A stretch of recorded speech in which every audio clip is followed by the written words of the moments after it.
suatu perbuatan yang dulunya bukan suatu perbuatan pidana, bukan pelanggaran pidana. Tetapi kemudian ada peraturan baru atau undang-undang baru yang menyatakan bahwa perbuatan tersebut adalah perbuatan pidana.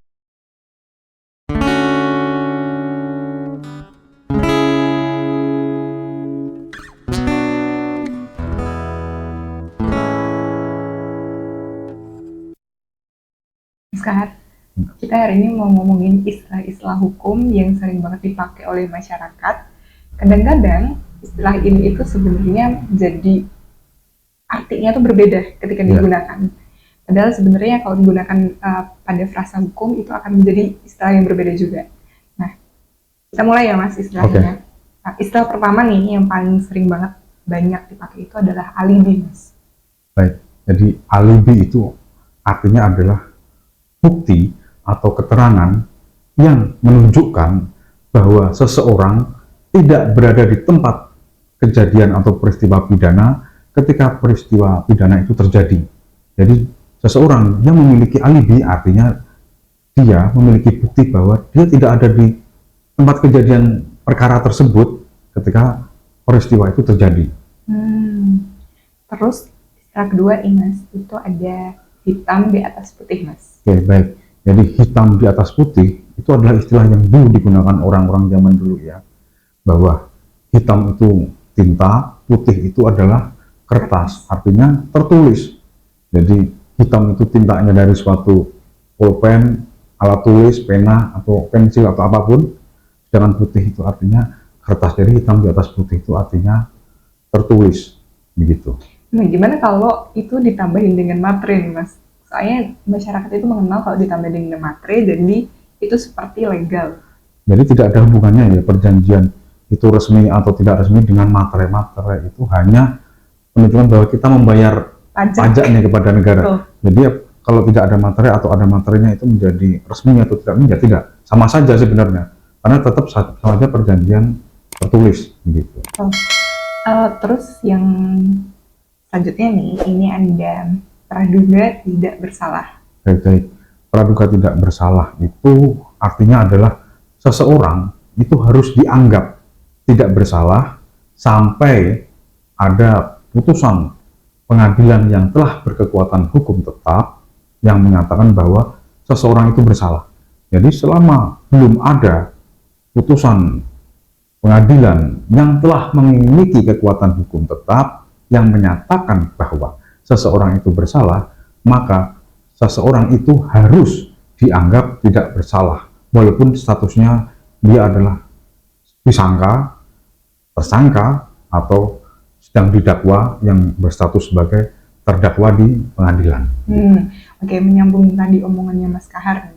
Terus gimana nih kalau misalkan itu tersangka? Jadi tersangka itu adalah orang yang disangka melakukan suatu tindak pidana. Baru disangkakan. Baru disangkakan. Artinya dia masih dalam proses penyidikan di kepolisian. Jadi statusnya tersangka. Jadi ketika orang masih menjadi tersangka, artinya dia belum dibawa ke pengadilan. Dia masih di proses penyidikan. Entah itu kepolisian, entah itu kejaksaan, kan begitu. Nah, gimana nih kalau terdakwa? Nah, terdakwa artinya seseorang yang sedang didakwa.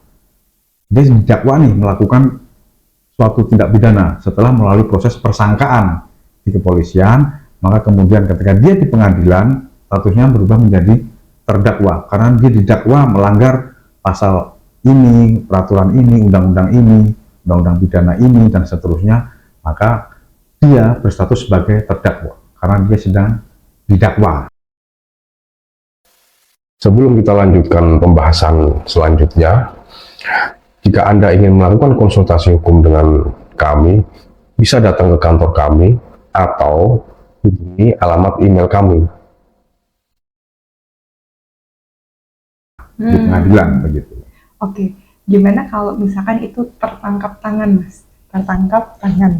Ya, jadi tertangkap tangan itu bukan artinya tangannya ditangkap ya, tetapi orang tertangkap tangan artinya seseorang itu dia ditangkap oleh pihak berwenang, kepolisian dalam hal ini atau kejaksaan atau KPK misalnya dalam tindak pidana korupsi sedang melakukan tindak pidana atau perbuatan melanggar hukum pidana, baik itu perbuatan penganiayaan, pencurian atau tindak pidana korupsi. Jadi orang yang tertangkap tangan itu adalah orang yang tertangkap ketika sedang melakukan tindak pidana. Gitu.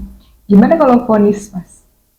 Vonis itu artinya putusan pengadilan ya, atau putusan hakim. Jadi ketika kita menggunakan kata vonis, artinya itu adalah putusan pengadilan yang berhubungan dengan para pihak yang sedang bersengketa di pengadilan dalam konteks perdata nih. Tetapi ketika dalam konteks pidana artinya hukuman atau putusan kepada terdakwa. Jadi ada istilah kemudian kita sering mendengar, oh dia divonis 6 tahun penjara, oh dia divonis 3 bulan penjara dan seterusnya. Itu adalah vonis, artinya putusan pengadilan. Gitu. Gimana bebas, Mas? Karena kan di dalam vonis pasti ada putusan bebas nih. Oke, jadi bebas di dalam vonis atau putusan pidana itu artinya seseorang tidak terbukti melakukan perbuatan yang didakwakan kepadanya atau yang dituduhkan kepadanya. Jadi ketika proses persidangan, kemudian pemeriksaan persidangan, ternyata tidak terbukti bahwa dia melakukan perbuatan yang dituduhkan itu. Jadi kemudian dia diputus bebas, begitu. Nah, selain bebas ada lepas nih, Mas. Oke. Jadi putusan lepas itu artinya bahwa seseorang ketika dalam proses persidangan kemudian terbukti bahwa benar dia melakukan perbuatan yang dituduhkan itu, tetapi ternyata perbuatan yang dituduhkan itu bukan perbuatan pidana.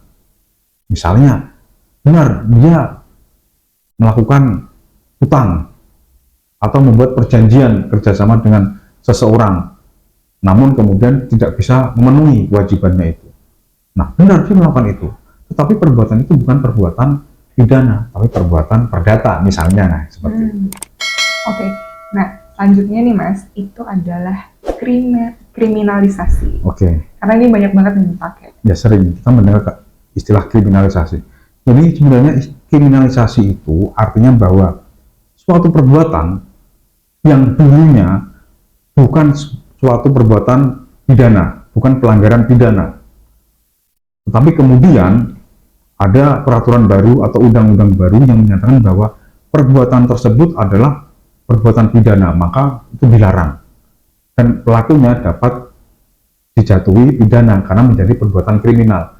Jadi suatu perbuatan yang dulunya itu nggak ada masalah, biasa-biasa saja, orang nggak ada hukumannya, nggak ada disebut dengan tindak pidana, tetapi kemudian ada peraturan baru nih yang menyatakan bahwa perbuatan tersebut adalah perbuatan pidana, maka pelaku perbuatan pidana itu disebut kriminal. Artinya kemudian perbuatan itu dikriminalisasi, kan begitu. Kriminalisasi suatu perbuatan pidana atau suatu perbuatan, jadi begitu. Nah, selain kriminalisasi, ada dekriminalisasi nih Mas. Oke, baik. Dekriminalisasi itu adalah kebalikan dari kriminalisasi tadi.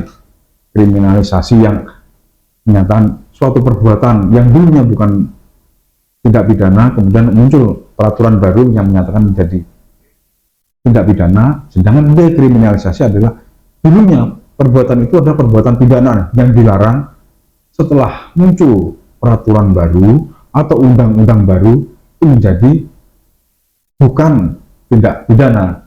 Jadi yang dulunya suatu perbuatan itu adalah kejahatan, muncul peraturan baru yang menyatakan bahwa perbuatan itu bukan suatu kejahatan. Jadi itu disebut dengan dekriminalisasi.